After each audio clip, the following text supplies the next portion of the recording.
Provision ఉంది అధ్యక్ష పేర్లు మార్చుకోవడానికి. మన ఒకవేళ మన పేరు నచ్చకపోతే కూడా ఒక గెజెట్ నోటిఫికేషన్ ఇచ్చి ఒక విధానంలో ఉంది. కంపెనీస్ యాక్ట్లో కూడా ఒకవేళ సేమ్ కంపెనీ ఒకవేళ పేరు మార్చుకున్నా తప్పలేదు అధ్యక్ష, పేరు మార్చుకోవచ్చు. ఇక్కడ పేరు మార్చుకున్నది అధ్యక్ష, పేరు మార్చుకున్నాకనే తతంగం మొదలైంది అధ్యక్ష. ఈ టెరాసిస్ టెక్నాలజీస్ లిమిటెడ్ అనే IL&FS సబ్సిడరీ యూనిట్ పేరు మారిన తర్వాత ఇందులోకి ఫాల్కన్ SG అనే ఒక ఫిలిపిన్ కంపెనీ దీంట్లో 52% ఒకసారి 28/10/2021 99% ఇందులో షేర్స్ మొత్తం ఈ కంపెనీ కొనేసింది అధ్యక్ష. ఫాల్కన్ SG అనే ఫిలిపిన్ కంపెనీ. ఈ కంపెనీ కొన్న తర్వాత ఇది ఇక్కడ ఆగింది అధ్యక్ష, ఆగలే. ఈ ఫాల్కన్ SG కంపెనీ నుంచి ఫాల్కన్ ఇన్వెస్ట్మెంట్స్ అనే కంపెనీ సింగపూర్ కంపెనీ ఇందులోకి వచ్చింది అధ్యక్ష. ఈ కంపెనీ అంటే ఏదైతే ఫాల్కన్ SG పేరు మీద 99% ఉందో ఆ 99% షేర్ని ఫాల్కన్ ఇన్వెస్ట్మెంట్ అనే సింగపూర్ కంపెనీ దీంట్లోకి వచ్చింది అధ్యక్ష. 1% మిగిలిపోయింది కదా అధ్యక్ష. ఆ 1% గాదే శ్రీధర్ రాజు ఎవరైతే ఉన్నారో ఆ 1% అతను కొన్నాడు అధ్యక్ష. 1% ఈ కంపెనీలో షేర్ కొన్న గాదే శ్రీధర్ రాజు ఈ కంపెనీకి CEOగా మారిండు అధ్యక్ష. అంటే యువరాజు గారి మిత్రులు ఏ రకంగా ఇందులోకి తెర వెనుక నుంచి లోపలికి వచ్చి దీన్ని మొత్తం తమ చేతిలోకి ఏ రకంగా తీసుకున్నారో గాదే శ్రీధర్ రాజు గారిని ఈ ఫాల్కన్ ఇన్వెస్ట్మెంట్ ఈ కంపెనీకి ఓనర్ను అంటే CEO చేసేసి వ్యవహారం మొత్తం గాదే శ్రీధర్ రాజు చేతికి అప్పచెప్పారు అధ్యక్ష. ఇది ఇక్కడ కూడా ఆగిందంటే లేదు అధ్యక్ష. ఫాల్కన్ ఇన్వెస్ట్మెంట్స్ మళ్ళీ వాళ్ళ దగ్గర ఉన్న 99% షేర్లని 100% కింద మొత్తం అంటే మొత్తం వాళ్ళకు ఉన్న మొత్తాన్ని మళ్ళీ అమ్మినారు అధ్యక్ష. దాంట్లోకి ఎవరు వచ్చారు అధ్యక్ష? Sparrow Investments, GW Sky Private Limited, Hillbrook Investments వీళ్ళు ఒకవైపు వచ్చిండ్రు అధ్యక్ష. అది వీ యజమానులు ఎవరో అంటే రాహుల్ గోస్వామి, ఆనంద్ కుమార్ వీళ్ళందరు ఓనర్లు అధ్యక్ష.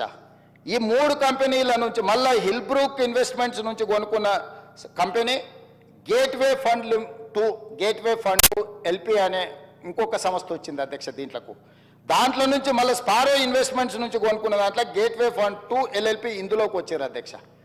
అంటే అల్లిబిల్లి కంపెనీలు అన్నిటిని పెట్టుకుంటూ ఈ కంపెనీలు వాళ్ళు ఎక్కడికి చేరింది అధ్యక్ష?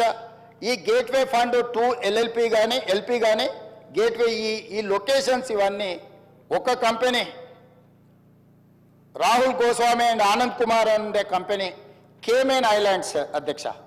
రెండో company gateway fund 2 location British virgin islands అధ్యక్ష.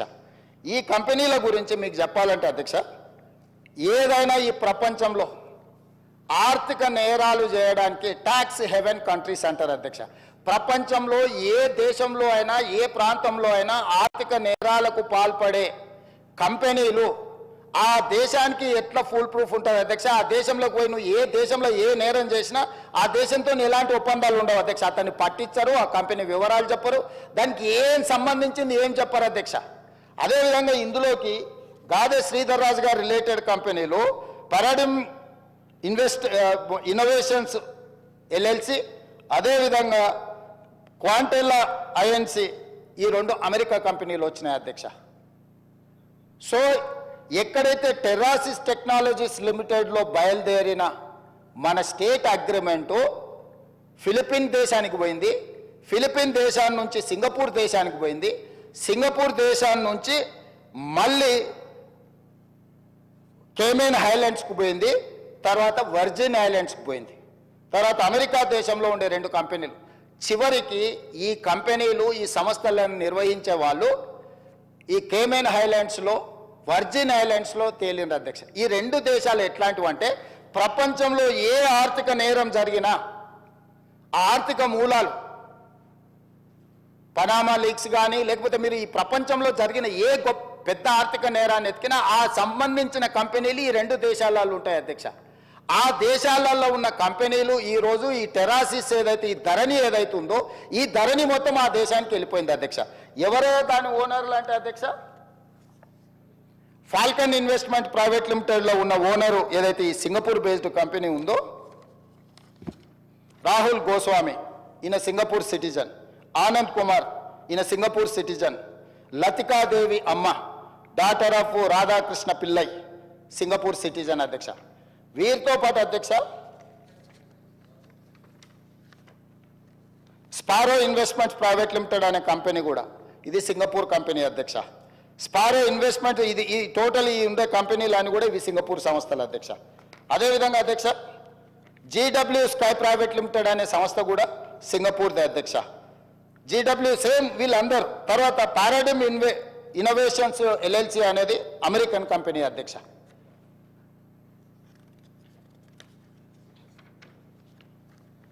అదేవిధంగా హిల్ బ్రూక్ ఇన్వెస్ట్మెంట్స్ అనే లిమిటెడ్ అనే కంపెనీ పేరు చెప్పిన కదా అధ్యక్ష, వర్జిన్ ఐలాండ్స్ బ్రిటిష్ అధ్యక్ష. అదేవిధంగా క్వాంటెలా ఐఎన్సీ అని చెప్పిన కదా అధ్యక్ష, ఇది అమెరికా కంపెనీ అధ్యక్ష. అదేవిధంగా గేట్వే పార్ట్నర్స్ అని చెప్పిన కదా అధ్యక్ష, గేట్వే పార్ట్నర్స్ 2 లిమిటెడ్ అనేది ఉంది కదా అధ్యక్ష, కేమెన్ ఐలాండ్స్ అధ్యక్ష. అంటే ఈ మొత్తం కంపెనీలు ఈరోజు నిర్వహిస్తున్న గాదె శ్రీధర్ రాజుతో సహా వీళ్ళెవ్వరూ ఈ దేశ పౌరులు కాదు అధ్యక్ష. ఈ రాష్ట్ర పౌరులే కాదు, ఈ దేశంలో పక్క రాష్ట్ర పౌరులైనా పర్వాలేదు అధ్యక్ష. ఎవ్వరు కూడా ఈరోజు ఈ ధరణి పోర్టల్ నిర్వహిస్తున్న టెరాసిస్ కంపెనీ పేరు మీద మొదలయ్యి మారుకుంటూ పేర్లు మారుకుంటూ సంస్థలు మారుకుంటూ దేశాలు మారుకుంటూ ఈరోజు కేమెన్ ఐలాండ్స్కు బ్రిటిష్ వర్జిన్ ఐలాండ్స్కి ఎక్కడికైతే చేరిందో అవి ప్రపంచంలో ఆర్థిక నేరాలకు సంబంధించిన ట్యాక్స్ హెవెన్ కంట్రీస్ అధ్యక్ష. ఆ దేశంలో నేరం చేసిన ఎవడు పట్టుకోలేడు, ఆ దేశం ఎవరికి వివరాలు ఇవ్వదు. ఈరోజు ధరణి పోర్టల్ అనేది ఆ దేశానికి ఆర్థిక నేరాలకు పాల్పడే దేశంలో ఉన్న సంస్థ చేతిలోకి మన తెలంగాణ రాష్ట్ర రైతాంగం యొక్క సంపూర్ణమైన వివరాలు ఈరోజు అక్కడికి వెళ్ళిపోయినాయి అధ్యక్ష. ఇది ఘనత వహించిన 80,000 పుస్తకాలు చదివిన తన మెదడంతా రంగరించి తయారు చేసిన అమెరికాకి వెళ్ళి ఐటీలో లక్షల కోట్ల రూపాయలు సంపాదించే ఉద్యోగాన్ని వదులుకొని తెలంగాణను ఉద్ధరిద్దామని వచ్చేసిన the great IT and industries minister mister Kalvakuntla Taraka Ramarao గారి నేతృత్వంలో పిలిచిన ఈ టెండర్ ఏ సంస్థ పిలిచింది అధ్యక్ష? TSTS, Telangana State Technology Centre ఆ సర్వీసెస్. అది ఎవరి ఆధ్వర్యంలో? ఐటీ మినిస్టర్ ఆధ్వర్యంలో ఉంటుంది అధ్యక్ష.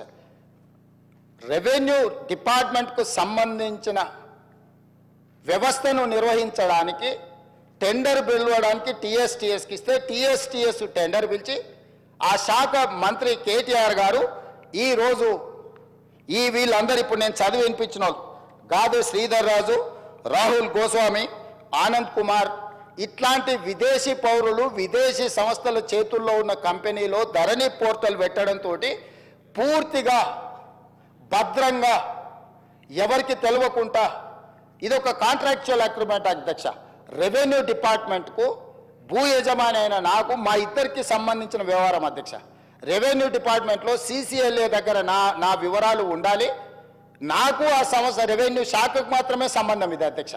నాకు ఇచ్చే పాస్బుక్ అయినా నాకు ఇచ్చే ఏ కాగితమైనా పహానీ అయినా ఏదైనా రెవెన్యూ శాఖలో నిర్వహించి రెవెన్యూ శాఖకు సంబంధించిన ప్రభుత్వ అధికారులకు నాకు మధ్యలో ఉన్న ఒప్పందాన్ని ఈరోజు ఒక డిజిటల్ వెబ్సైట్ను నిర్వహించే నెపం మీద ఈ రాష్ట్రంలో ఉన్న అందరి సమాచారాన్ని తీసుకెళ్ళి 2020 అక్టోబర్ వీరు మొదలుపెట్టింది నా నియోజకవర్గంలో అధ్యక్ష. ఈ ధరణి పోర్టల్ని ఆనాడు నేను పార్లమెంట్ సభ్యుడిగా బాధ్యత వహిస్తున్న మల్కాజ్గిరి పార్లమెంటు నియోజకవర్గంలో అక్టోబర్ 29,